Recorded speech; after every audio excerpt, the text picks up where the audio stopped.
پھر اللہ تبارک و تعالیٰ نے ایک بڑی پیاری مثال دے دی ہے. اب آخری یہ آیتیں ہیں ذرا اور بھی غور طلب ہیں کہ دیکھو اولم یروا کیف یبدئ اللہ الخلق ثم یعیدہ ان ذلک علی اللہ یسیر. اولم کیا نہیں، یروا تم دیکھتے، کیفا کیسے، یعنی کس طرح، کیا تم اس بات پہ کبھی غور نہیں کرتے کہ کس طرح یبدئ اللہ، کس طرح اپنی خلقت کو پیدا کیا اور اس کے بعد ثم یعیدہ پھر وہ اس کو ریپیٹ کرے گا. وہ جو اس نے تمہیں زندگی دی ہے نا، یہ زندگی تم سے لے لے گا اور پھر تمہیں دوبارہ زندہ کر کے کھڑا کر دے گا. اور یہ کیسے کہ، اور اللہ نے ساتھ یہ کہہ دیا کہ ان ذالک علی اللہ یسیر، اور یہ اللہ بھی بہت آسان ہے. اب تو میں آپ کو بتاؤں، سائنس نے بھی نا یہ بات ثابت کر دی ہے کہ یہ بات آسان ہے، انسان دوبارہ پیدا ہو جائیں گے. یہ سائنس بھی یہ بات مان گئی ہے. آپ دیکھیں کہ میں آپ کو بتاؤں کہ ہر انسان کے جسم میں نا ایک خلیہ ہوتا ہے اور اس کو کہتے ہیں ڈی این اے. آپ اپنا ڈی این اے کرانے جائیں نا، جسم کے جن بھی حصوں کے جن بھی خلیوں کا آپ ڈی این اے کراتے ہیں نا، اس سے آپ نا اپنا کسی مردہ کا کرا دیں یا قبر کھود کے کسی کا کرا لیں نا ڈی این اے، وہ خلیوں کا جس مرضی خلیوں کا جو آ جائے ان کے پاس ڈی این اے کریں، وہ بتا دیں گے اس کا قد کیا تھا، اس کا رنگ کیا تھا، اس کی عمر کتنی تھی اور اس کی شکل کیا تھی، وہ بتا دیں گے. ڈی این اے، یہ انسان کے اندر ڈی این اے کیا تو خلیے، اس کے جو ذرات ہیں، جن ذرات سے مل کے انسان بنا ہے، وہ ذرات جو ہے نا وہ ان کی وہ ایکسپیریمنٹ کرتے ہیں، اس کو دیکھتے ہیں. اب سائنس ایسی بن گئی ہے تو وہ اس کو پہچان لیتے ہیں، جس کو آپ جو ہے نا فنگر پرنٹ کہتے ہیں نا. اگر کوئی آپ کے گھر چوری ہوئی ہے نا تو آپ کہتے ہیں کسی چیز کو ہاتھ نہ لگائیں، پولیس کہتی ہے، اور ان کے جا کے وہ پرنٹ کرتے ہیں تو وہ جس کے نشان ہیں انگلیوں کے پتہ چل جاتا ہے یہ کس کے نشان ہے اور کہاں یہ بندہ کیسا ہے، کس طرح کا ہے، سب پتہ چل جاتا ہے فنگر پرنٹ سے. یہ اللہ نے پورے کا پورا انسان ایک ایسا بنایا ہے کہ اس کا اپنا ڈی این اے ہے، اس کے اپنے خلیات ہیں جو کسی اور سے نہیں ملتے. تو سائنس کیا کہتی ہے کہ یہ ایک جو خلیہ موجود ہوتا ہے نا انسان کا، وہ مٹی کے اندر جب انسان کو ہم دفناتے ہیں نا تو وہ کہتے ہیں نا مٹی کے اندر مل گیا، ہم مٹی کے اندر جا کے مٹی ہو جائیں گے. یہ ایک حقیقت ہے، مل گیا، مٹا نہیں ہے. وہ مٹی میں مل گیا ہے لیکن مٹا نہیں ہے، اس کے ذرات زندہ ہیں اور انہی ذرات سے وہ دوبارہ پیدا ہوگا اور بالکل ویسا ہی ہوگا جیسے ہے. تو یہ سائنس بھی مان گئی ہے یہ بات. تو اللہ نے دیکھیں اتنے سال پہلے کہہ دیا کہ اس مٹی میں سے تمہیں دوبارہ میں اٹھاؤں گا، اور کہہ دیا کہ مردے اگے گے.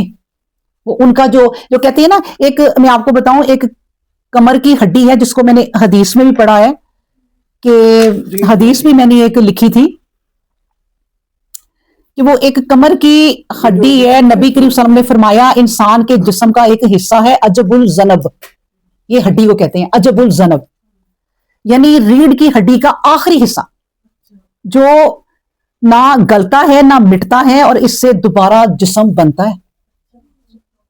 یہ مٹی کے اندر مل جاتا ہے لیکن مٹتا نہیں ہے، اس سے دوبارہ انسان بنتا ہے. تو یہ بات تو یہ آیت دیکھیں، اس آیت پہ تحقیق کر لیں، سائنس کو جان لیں. میں تو ایک ان پڑھ سی عورت ہوں جو تھوڑا سا جان گئی، یہ پڑھ کے اور تھوڑی سائنس کو بھی دیکھ لیا کہ ہاں بھائی سائنس بھی یہی کہتی ہے. تو جو جاننے والے ہیں ماشاءاللہ وہ کیا نہیں جان سکتے.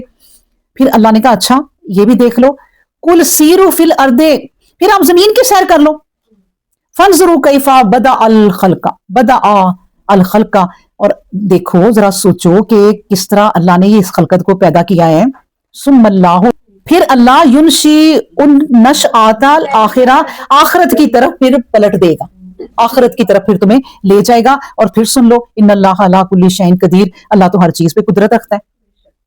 آپ دیکھیں دنیا کی سیر نا، ایک لفظ کہہ دینا تو ہم کہتے ہیں چلو اسلام آباد ہوا ہے، ادھر ادھر ہوا ہے. یہ نہیں ہے سیر، آپ پوری دنیا کو کبھی، اب تو دنیا کی سیر کرنا نا اس نیٹ پہ بہت آسان ہو گیا ہے.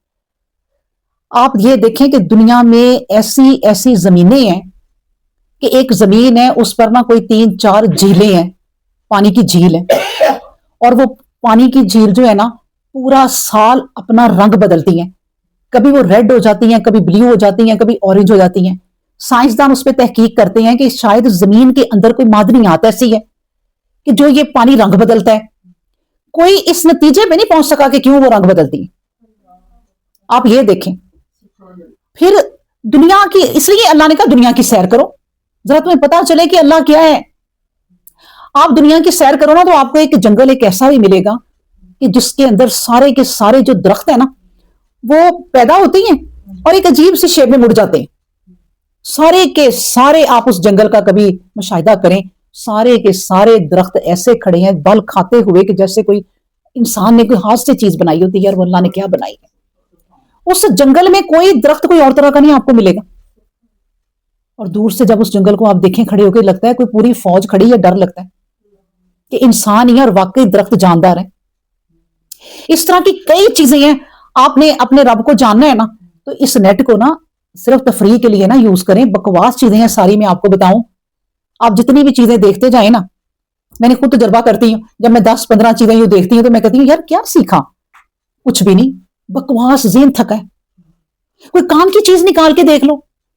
مسٹریز دنیا کی جو جادو کی جگہیں ہیں وہ آپ لکھیں اور آپ کے سامنے آ جائیں گی.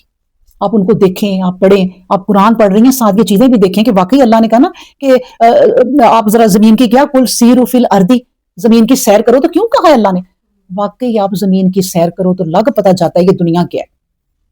کبھی دنیا کا آخری کنارہ دیکھیں اب نیٹ پہ، اس کے آخری کنارے پہ جا کے کھڑے ہو جانا، کوئی چیز آپ کو آگے نظر نہیں آتی. سیدھی زمین ہے اور دھندی دھند ہے، اور کہتے ہیں اس کے آگے کوئی قدم رکھے تو غائب ہو جاتا ہے. اس طرح کی دنیا ہے یہ کہ دنیا کی سیر کرو تو پتہ چلتا ہے. آپ دنیا کی سیر کرو تو آپ کو پہاڑ رنگ برنگے ہر کلر میں ملیں گے. ہر کلر میں پہاڑ آپ کو ایسے ملیں گے جیسے کسی پہاڑ کے اوپر آپ نے ایک اورنج سی چادر ڈال دی ہے، کسی کے اوپر ریڈ چادر ڈال دی ہے، کسی پہ بلیک چادر ڈال دی ہے. تو یہ سب کون ہے؟ یہ اللہ ہی ہے اور کوئی نہیں ہے. کوئی بنا ہی نہیں سکتا اس طرح کی چیزیں. دنیا ساری بھی مل جائے، کوئی ایک پہاڑ نہیں بنا سکتا. اور پہاڑ کو ناپ تول کے اللہ نے کیسے بنایا ہے کہ آپ سوچیں کہ یہ زمین اگر نہیں نہ ہلتی، اگر اللہ نے کوئی 4 پہاڑ ایک جگہ لگا کے ایک پہاڑ ایک جگہ لگایا تو وہ زمین کا تو بیلنس ہی نہیں ہونا تھا. پوری کائناتوں میں پہاڑ کہاں کہاں اللہ نے لگائے ہوں گے. ابھی تک سائنس یہ چیز نہیں سمجھ سکی کہ زمین آخر ہل نہیں رہی تو پہاڑ کہاں کہاں لگائے. اللہ اکبر. بس اللہ کی باتیں کرو، یہ قرآن پڑھو تو سیکھتے جاؤ سیکھتے جاؤ، ختم ہی نہیں ہوتی اللہ کی باتیں. سبحان اللہ. الحمدللہ رب العالمین. سبحان ربک رب العزت عما یصفون والسلام علی المرسلین والحمدللہ رب العالمین.